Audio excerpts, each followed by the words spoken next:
Hi, Bill Kristol here. I'm joined by the inimitable Mona Charen, policy editor of the Bulwark, longtime friend and writer of so many important things, and with her own podcast, which you all should be listening to, of course, as well. Charlie Sykes has the day off. He got his second shot yesterday, which is good news, but had a little bit of a reaction, which I guess is pretty common, and is not so much of a reaction that he couldn't write an excellent newsletter this morning. I noticed that he seems to have bugged out of podcast duties. So Mona and I are pinch hitting. How are you, Mona? I'm great. You know what I learned in the last few months, Bill, that I never knew before? What's that? Which is that the British have a different expression. They call it a jab, not a shot. And Yes. It makes a lot more sense, don't you think? I mean, shot, it sounds like, something about guns or, whereas jab really captures what happens, right? Yeah, the British slang is really kind of fantastic because it weirdly combines often, I think, the jab is a good instance of this. It's both more, I don't know, informal is not quite the right word, but as you say, what's the word I'm looking for? Colorful, maybe, than American slang. Yeah.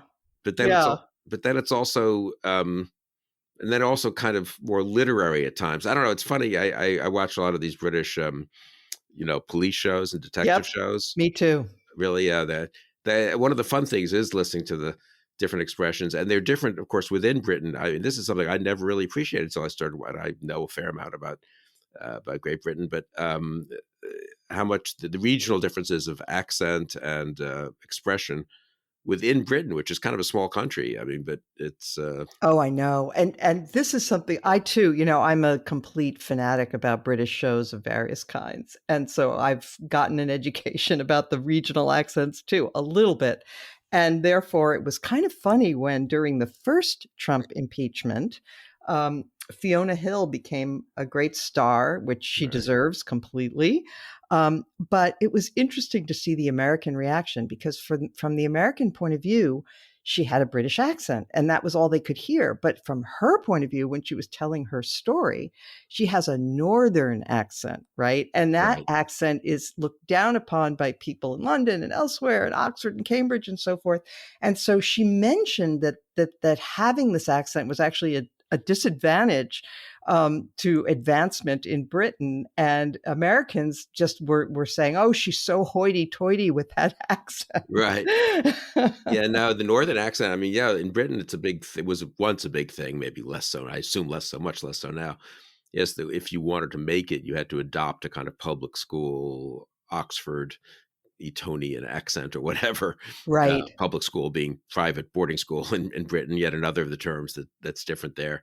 And I think people who wrote memoirs early in the last century often talked about this, I think, and or not abandoning their accent and feeling slightly right. And if you don't mind going down a tiny further tangent, sorry, I'm really no, this is a good tangent, this. I think. Yeah. But I think this is true. Somebody can double check me. But you know how the aristocrats in Britain used ain't and so forth in like the 18th century? Right. I read that the reason for that was that they were being raised by nannies who were lower class and they hardly ever saw their parents and they just adopted it.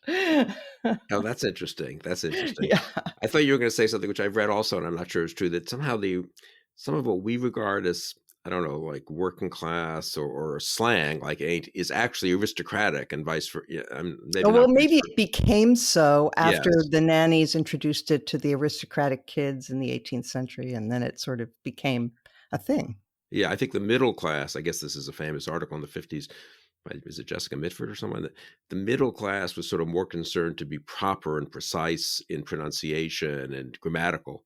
Yes. Than the upper class. The because upper class, part of prove. Being a true aristocrat is that you ignore all these rules that are really for the bourgeoisie, right? Exactly. You don't have to prove anything. Yeah. So since we're on the topic, we're a minute on British crime and procedural shows. Not sure we actually had this discussion. So which is your favorite, or which 2 or 3 would you recommend to our listeners? Because we're doing a real service. This is more of a public service. With all due respect to Charlie, all this talk about politics is nice, but this is a real service if we can recommend some excellent Netflix, now, okay. Yes. But the thing is, I'm going to forget their names. There was one about, maybe Jim Swift will know it. It was a seaside town, not Bridgewater, but What was the name of that? Broadchurch or Broadchurch. we Broadchurch. just so I'm so behind. I'm now watching all these shows. Susan makes fun of my wife. Susan makes fun of me. All these shows that were popular, 5-7 years ago. But Right. Well, I Broadchurch, do the same thing. yeah, Yeah. Well, who Broadchurch is cares? really excellent. I've got to say. I think Yes. very, Yes. yeah. Brilliantly Hinterland. Have you done. seen that one? That's also No, I that's have not. gloomier. I think Northern England, sort of very good regional accent. But I think I think it was on around the same time as Broadchurch. Very similar, I would say, kind of the moody detective. His, Mhm, mhm. and Um, yeah, this really but did anyway, some. I do watch pretty much as many British shows as I possibly can, so, not just the police procedurals, but, all of them, Downton Abbey and the Yeah, rest, Susan even likes though that those. was pretty silly, but it was still entertaining. Susan likes those. There's a good Australian show I recommend, Janet King. There were three Oh, series of it. She's a detective, and it's kind of a little bit more courtroom scenes, that kind of thing. But yeah, yeah. sort of interesting to see how the Australian system works, and well done, and sort of very gripping, and I guess 3 seasons. But again, like the British shows or like American shows, I guess too. Now it builds up. It's this sort of a contained plot for each episode or every 2 episodes, but it also builds upon itself, and so you're supposed to watch the whole thing. I'm in awe of these writers for keeping the tension going. It's amazing Yeah, that they no, can keep it's you become a interested. real. Yeah. I mean, well, yeah, it's. I mean, this is such an irony. Paul Cantor makes this point, and actually, I did a couple conversations with him about this that people can watch and listen to on Conversations with Bill Kristol. Paul teaches English literature, Shakespeare originally at UVA, but also pop culture. And I mean, was an early. He early on saw how high quality TV was becoming, and the Mhm. utter transformation from TV in our generation is the lowest prestige, Right. medium to really the best, maybe, I guess, in terms of visual entertainment. I mean, and partly because of, I guess, the change in the business model or of cable, which allowed you to have 10 hours of a plot instead of 22 minutes or 45 minutes or whatever the real length of an hour series is, an hour Right, show right. is. That was really Absolutely. Yeah. it's And I know that listeners will probably, roll their eyes, but I am with Sarah in praising The French Village, which is one of Yeah, the we have best things resisted I've that because ever isn't that seen. like 165 episodes or something? I It's don't a know. lot of episodes. Yes, it's a lot of episodes, but it's one of the finest things I've ever seen on television, I have to say. Is that right? Okay, I Yeah. do have to. Yeah, my teacher Harvey Mansfield likes it very much, and it's also a good way to practice your French, I guess, if you don't want to just depend on the subtitles. So, Yes, or with the yes, yes. subtitles, maybe the best way, because you can then check that you're actually understanding what they're saying. How is it? It's set. I mean, it's in Vichy France or in Nazi It's in occupied a France. village. It's in a village that's right on the border between occupied France and And Vichy right, France, right. and there's a river that's the border, Uh, and it's just this fantastically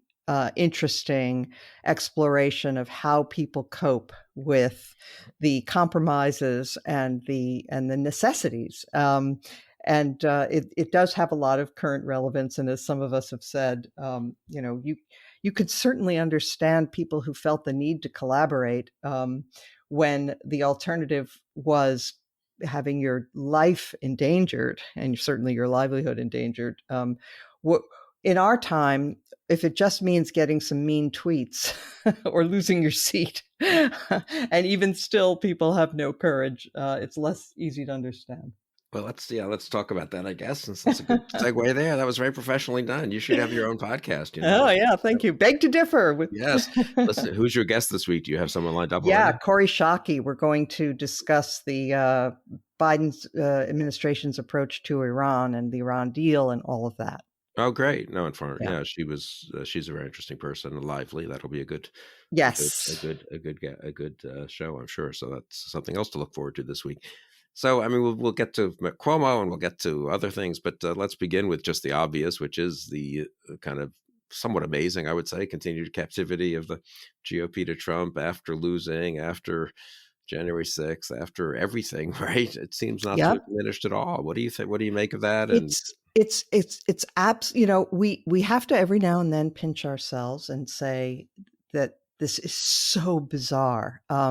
It is how many weeks now? 8 weeks or whatever it is since the insurrection at the Capitol. And if you go back and you remember what people were saying in the immediate aftermath of that horrific thing, um, you know, everybody, including Kevin McCarthy, the minority leader of the House, and everyone was saying this is awful. And um, uh, Lindsey Graham said, "I'm out." Tried to be helpful, but this is it. And the Wall Street Journal editorial board was calling for him to be removed and impeached immediately. And National Review saying, Anyway, everybody was unanimous that this was finally the thing that had caused the dam to break, and everyone to agree that this man was a danger to the country. Fast forward, and now we have, of course, members of Congress who voted to impeach being sanctioned by their local Republican parties in their home states. You have Mitch McConnell voting not to convict, though he made that great speech afterwards. But then he appeared on television a couple weeks later and was asked if Trump were the nominee in 2024, if Trump, the man who you just said endangered the republic, made war on another branch, basically, would you support him for reelection? And he said, absolutely. And so, we have to stop and say this is so beyond anything we have ever seen in American life that we have to keep reminding ourselves this is nuts. And this is what I find hard to understand about people who have been in the Republican orbit all of their lives and who have been intellectuals in particular, right, who have seen their role as being to influence the Republican Party and to influence public policy through the Republican Party, who are sort of pretending that things are sort of more or less normal now, when they're anything but normal. You have one party that is completely in the thrall of Trump and Trumpism, and as long as that's the case, that entire party, not just Trump, that party is a threat to the American system. And those people cannot be permitted to wield power. Yep, I'm totally with you. I mean, I guess they would say, some of the ones who are not, simply in denial, but maybe a more complicated form of hopefulness, would say, well, we can return gradually. The Republicans and conservatism can return gradually to normalcy. It's only a month after Trump has left office, 6 months, 12 months from now. It could be different. Let's see what happens in Congress and in 2022 in the primaries. And I mean, obviously, we would like it. I mean, I would be very happy, and we're in fact doing things both privately and in terms of encouraging people, and certainly in our other efforts at defending democracy together to help Republicans willing to stand up to Trump. But you just, every time you think, and this is what strikes me so much, every time one has thought, well, okay, finally, they're going to break the spell. Yeah. They don't, and I don't know why we think it would happen now. And as JVL keeps on saying, it's the voters. And there's a good piece in the Post today, pretty interesting. It's not quite a representative sample it's a kind of panel poll, but they really went and looked at these political scientists at MAGA Republicans, which is about half of Republicans really at Yes. this point, and how firmly they support Trump, how entrenched their support is, and how serious it is. I think this is something that the sort of people who wish the party to get beyond Trump don't want to think too hard about. That they've sort of got diluted and they got caught up in the excitement, but the fever will break. You hear that a lot, and I've used that, I'm sure, myself many times. And the bubble will burst. But maybe it's not. It doesn't. It's not. Maybe it is ultimately a fever, but it doesn't seem to be breaking. And in fact, one of the interesting data points in this op-ed in the Post, people can take a look at, is it's not.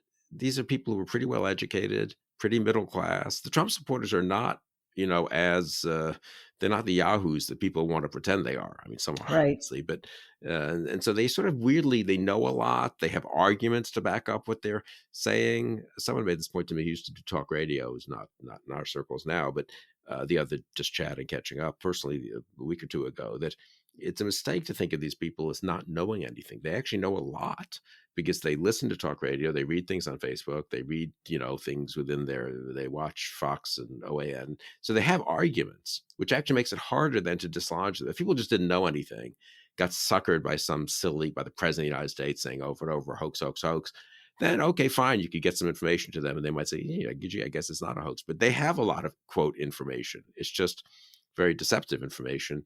And then when you get into conspiracy mindedness, the information that seems to cut against them is just part of the conspiracy. So I think people have underestimated, and I would plead guilty to this too, the difficulty of dislodging people from the kind of the bubble they're now in, or the echo chamber they're now in. So it does remind you of the Mark Twain quote, which I think is a real quote, which is, it's not what they don't know that's the problem. It's what they know for sure that just ain't so. Yeah, that's a good one. That is good. I hadn't thought of that in this context. And one of the items in that poll, and again, these are MAGA supporters. This is not a poll, we should stress, of the Republican Party in general. But and it is about 50% of the party, as you say, though. So, and about 70% of these people not only support Trump, not only would love to see him run in 2024, but believe that he should remain in office beyond 2 terms. 70% said that. So this is an by definition, an anti-democratic, anti-constitutional attitude that they have. And you're absolutely right that, it's the voters, and the voters want this. But who influences the voters, right? I mean, they get their information from Fox and from the online websites like the Federalist and the others. I mean, they don't get their information from nowhere. And yes, there's a lot that circulates on Facebook and Twitter and various other, sort of informal ways, but they get legitimacy when those conspiracy theories and so forth are picked up by so-called mainstream outlets that they see on TV. It's not enough to just have it circulate online.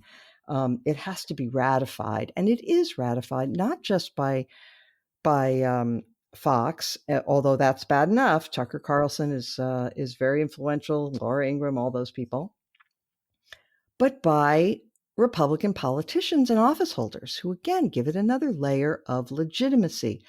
And, I watched a tiny bit, thank God I didn't have to watch very much, but I watched a tiny bit of the CPAC thing. And there was Mike Lee, right, giving a speech about the Constitution and threats to the constitutional order. And he's giving a talk at CPAC. And what should Mike Lee, who I used to think was a serious person and who tries to portray himself as such, I think he's written 3 books about the Constitution. His father was the Solicitor General under, I guess, Ford or maybe Reagan. Yeah, beginning of Reagan, I think. Reagan, okay. So he has a distinguished pedigree and so forth.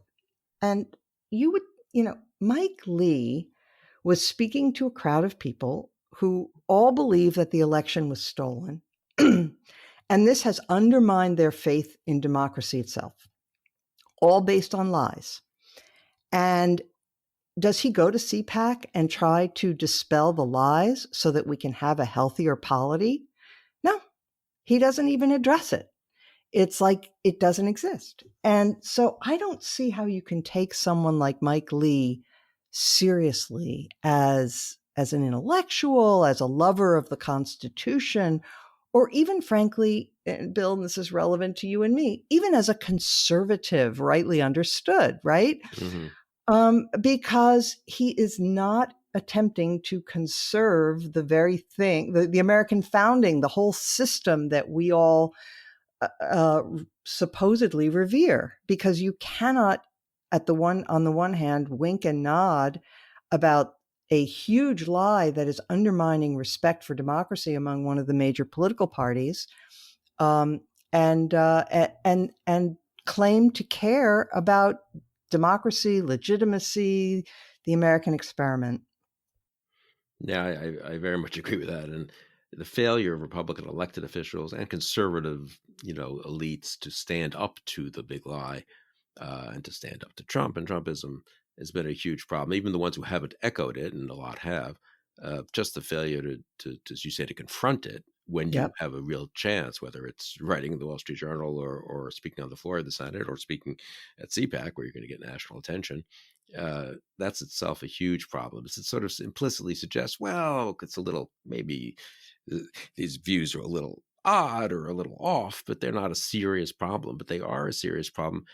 Why do you think? I am sort of been this I've been struck by? I wouldn't, if you had told me 10 years ago, the Republican Party could go in a pretty wacky direction in foreign policy. It could go Buchananite or isolationist. It could go protectionist. Mhm. It could go, I don't know, some really, flat tax or something like that.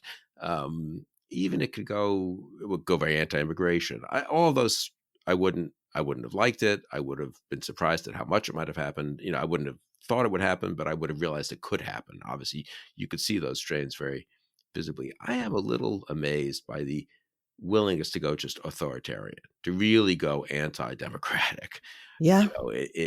both among the elites, but and among the voters, obviously. I mean, the willingness to just take that extra step, and this is why this big lie is somewhat different from the other big lies, right? The other lies, the lies about immigration are damaging and should be refuted, but this is a big lie about the actual political system and constitutional system, and what I mean, has that surprised you too? I mean, just I guess I would have thought Yes. there would be more attachment to the constitutional order in some sense or other, and to the political order that of America Es against the Trumpist assault. Especially coming from a political party whose leaders are constantly beating their breasts about being constitutionalists, right? I Yeah, mean, that was their big selling point. And in fact, that was at least part of the supposed message of the Tea Party, which I now think I vastly overestimated the sincerity of. But they supposedly were, wanting to return to a more an older version of the constitutional order and so forth, and with their tri-cornered hats and whatnot.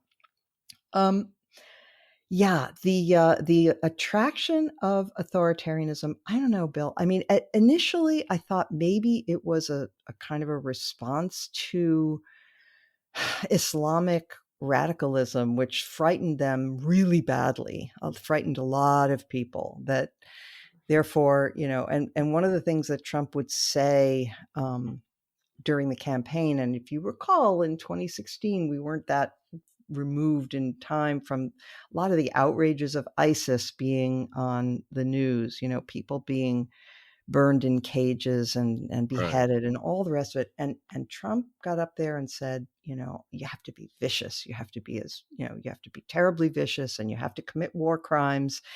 And people said, yeah, I that's what I want because I'm scared.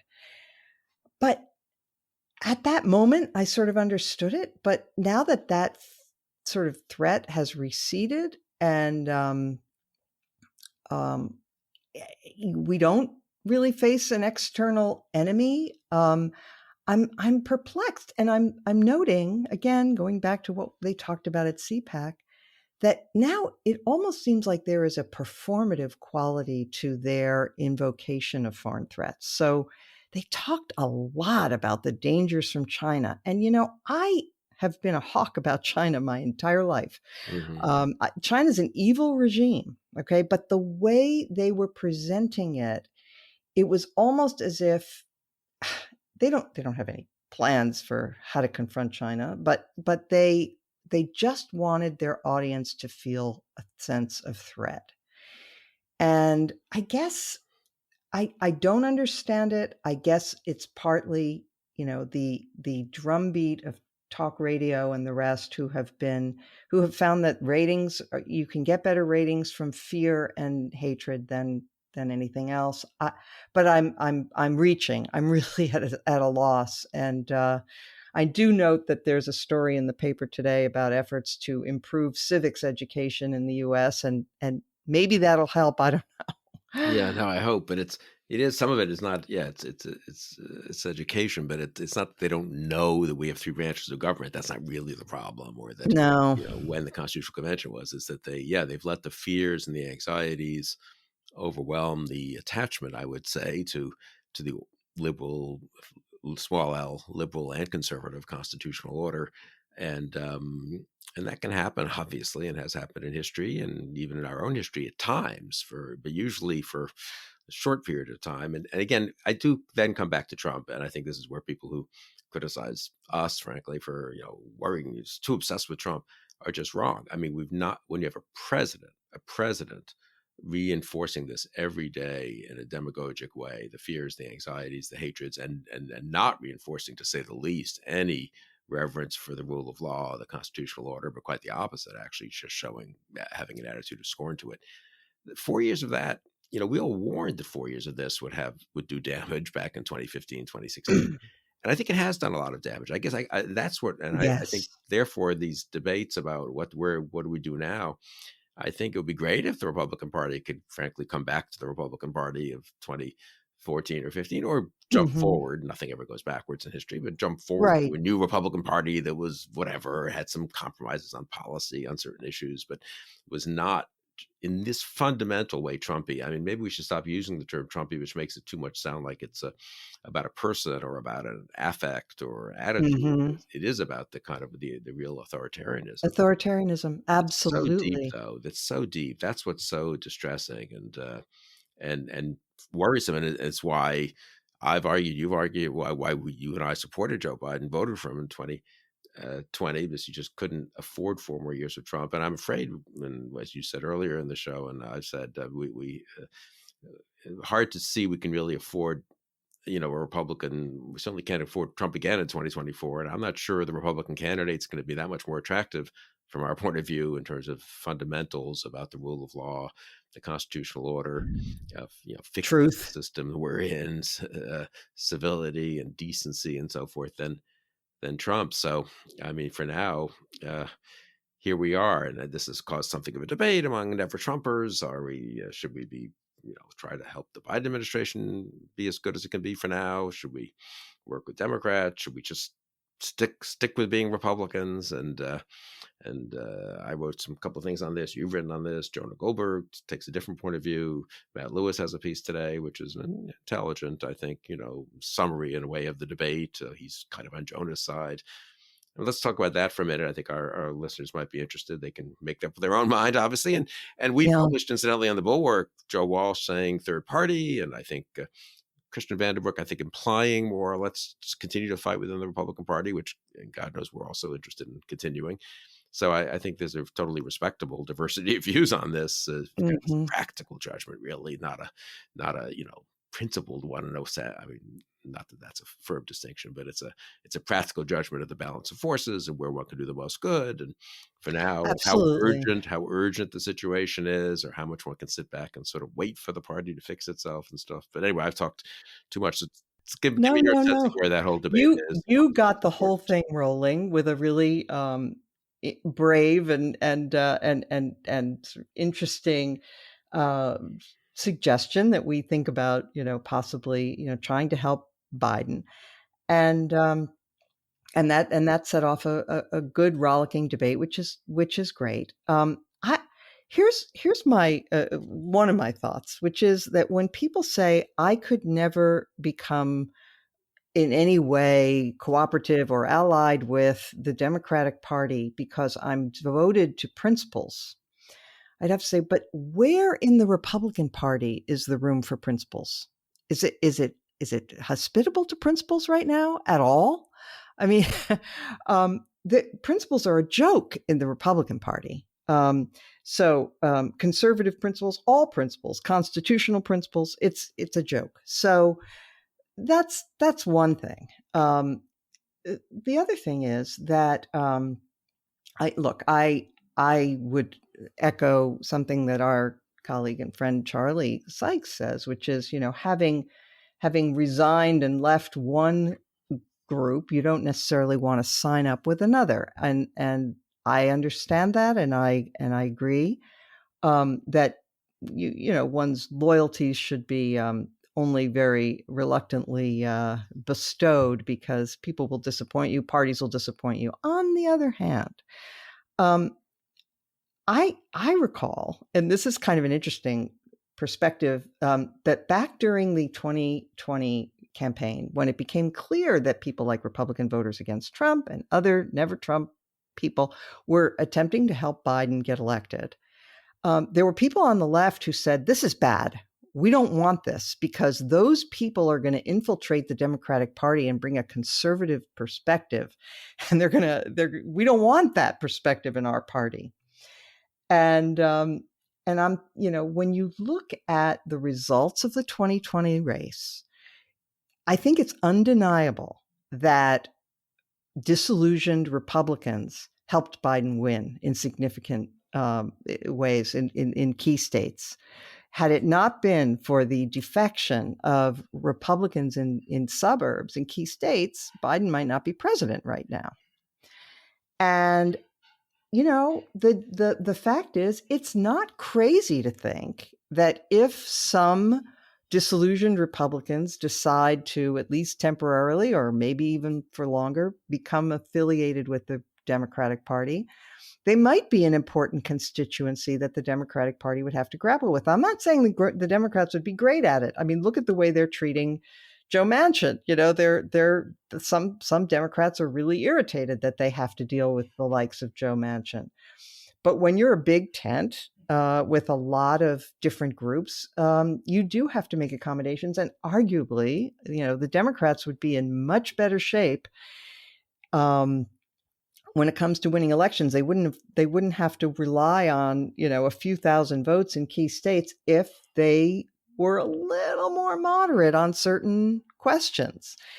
And so, it's just an interesting thought experiment to say, maybe, the injection of some former Republicans into the Democratic Party would move the party in a better direction, both for policy and for the Democrats' electoral prospects.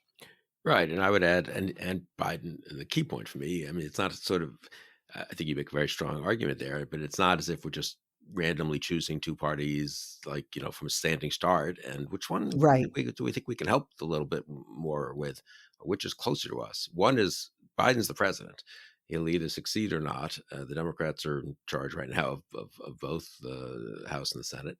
So I do feel that sort of ignoring that or just writing that off is really a little crazy and kind of irresponsible, because it kind of matters that he's a better rather than worse president in certain ways. And even if you regard yourself as limiting the damage he does in certain areas, it's important to limit that damage. And so, especially after 4 years of Trump. So I think that, Yeah. I think people like us have a sense of urgency about the moment that people who have a little more relaxed attitude towards kind of, well, I don't like the Trump Republicans, but I don't like the Democrats either. So I'm just kind of sitting it out. I do think you mentioned 2020. For me, that's really the decisive difference, actually, in this little debate among never Trumpers.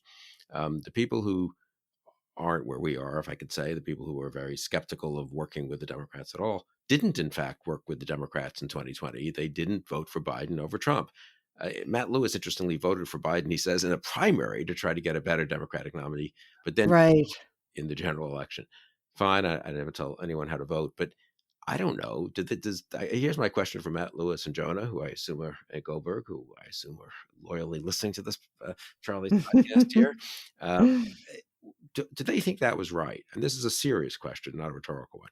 Do they think it was the right decision, the right choice, not to choose between Biden and Trump in 2020? Now, of course, I don't know. Jonah lives in D.C., I think, and I don't know where Matt lives, but no one vote matters. I understand all that. It's symbolic. But if you were the Mm-hmm. voter in Wisconsin or Pennsylvania or something, I just don't see how people can sit here on March 2nd who have the general view of Trump and of authoritarianism and nativist populism and so forth that we have and that Matt and Jonah have.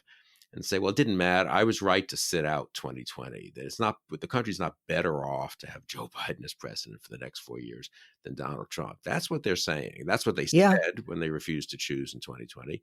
That's what they're saying today by, in effect, carrying forward that refusal to choose. And again, as you say, this is all temporary, and no one's signing up for any party forever, and at all. I mean, honestly, I can imagine voting for a Republican in all kinds of elections over the next several years. But Mm-hmm. as a matter of general attitude, the kind of the Republican Democrats, they're going to go bad, even if they're not so bad right now, they're going to get worse. Mm-hmm. Well, is that Mm-hmm. fatal? Is that kind of fatalism warranted? But again, it's the sense of urgency, and then the sense of the 2020 and the judgment, I think, of the 2020 choice that brings home the difference for me. But anyway, it's an interesting Yeah. debate. No, We'll that's be participating in it, can I I? suppose. And Yeah.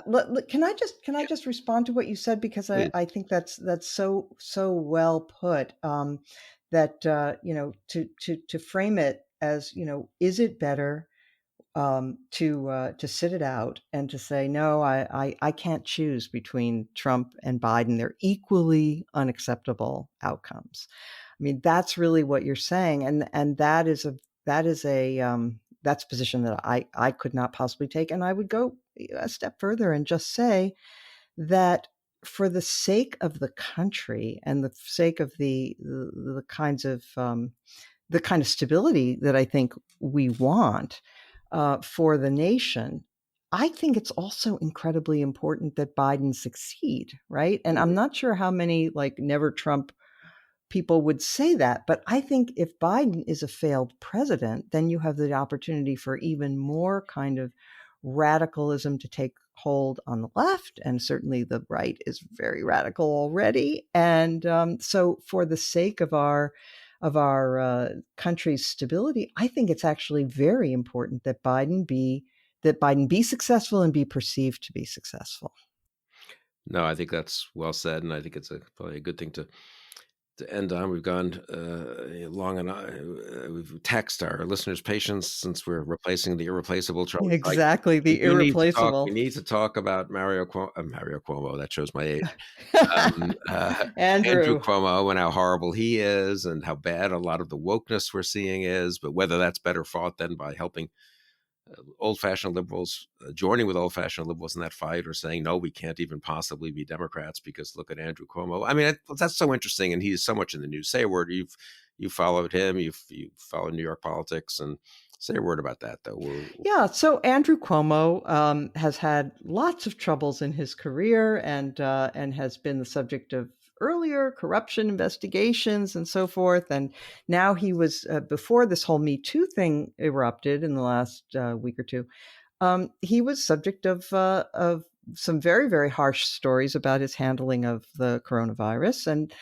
Um, and that's he should be closely followed. He should be held accountable for whatever bad decisions he has made. But I would just note this, that a number of the people who were most harsh about Cuomo have been his fellow Democrats. In the legislature, they've been attempting to pare back some of the power that they gave him to cope with the COVID emergency.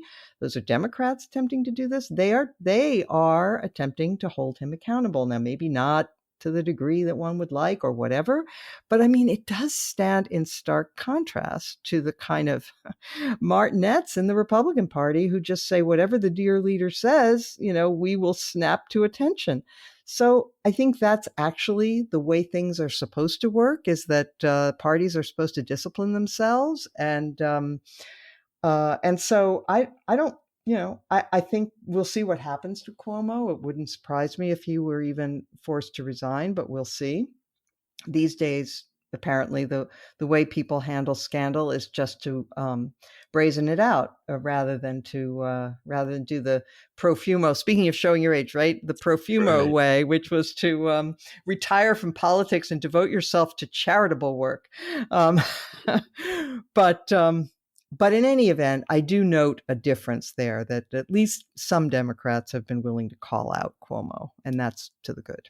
Yeah, it is to the good, and I think we can be anti-Trump and anti-Cuomo, and but luckily Cuomo was not president and didn't run for president, and as you say, a lot of Democrats seem to be willing to call them out. And there are a lot of other questions that we could discuss and we will discuss, and you've discussed, of course, so many times on your podcast, and have written so well about wokeness and how to fight that, and how to ally with classical liberals to fight that, and also fight conservative versions of wokeness as well as left-wing versions of wokeness. But we will leave that for another time. And so there'll be many other occasions. One good thing about the Bulwark is we can write about these things. We can talk about them on more than one podcast, yours and Charlie's. We can discuss them. Mine is called Beg to Differ. Sorry to interrupt. Mine is called Beg to Differ. And people need to listen to it. And I think people are listening to it. The numbers are great. And it's really been a great, that and Charlie's podcast have been great. And you also need to watch, if you can. You need to join Bulwark. You shouldn't need to. I shouldn't say that. You should join Bulwark Plus, which gets you all kinds of additional benefits, including the live stream that's now become a regular Thursday night feature of a surprising number of people's lives, I've got to say. But a worthwhile feature, right, Mona? They're great. It gives us a chance also to interact with our members, and we're in the chat. Those of us who are not on the live stream in any particular evening, we're usually in the chat talking with our members, so it's fun. So do join Bulwark Plus. Do join the live stream Thursday night. Do listen to Beg to Differ and Charlie's podcasts and read the Bulwark and all that. And thank you for joining us today. And I believe, unless this little reaction, minor kind of, he said, achiness to the second shot persists, the irreplaceable Charlie Sykes will be returning tomorrow for this podcast.